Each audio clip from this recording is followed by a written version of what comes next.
আজ পর্যন্ত কোনোদিন মুসলমানদের উৎসব শবে বরাত একটা হিন্দু মসজিদে দেখার জন্য আসলো না। মুসলমানদের উৎসব শবে কদর একটা হিন্দু কোনোদিন চাওয়ার জন্য আসলো না। মুসলমানদের উৎসব রমজান মাসের রোজা একটা হিন্দু কোনোদিন তোমার সাথে সমাজ করার জন্য রাখলো না।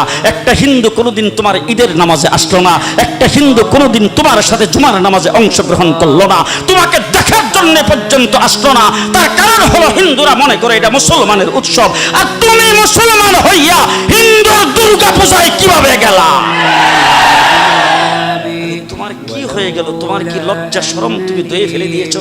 তোমার কি কোনো লজ্জা শরম নাই? লজ্জা শরম নাই? আবার কি সুন্দর বলতেছ ধর্ম যার যার উৎসব সবাই।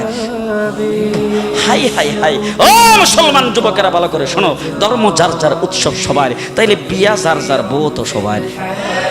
জি, বিয়ে যার যার বউ সবার, পুষ্কুনি যার যার মাস সবার, গাছ যার যার ফল সবার, ক্ষেত যার যার ফসল সবার, দোকান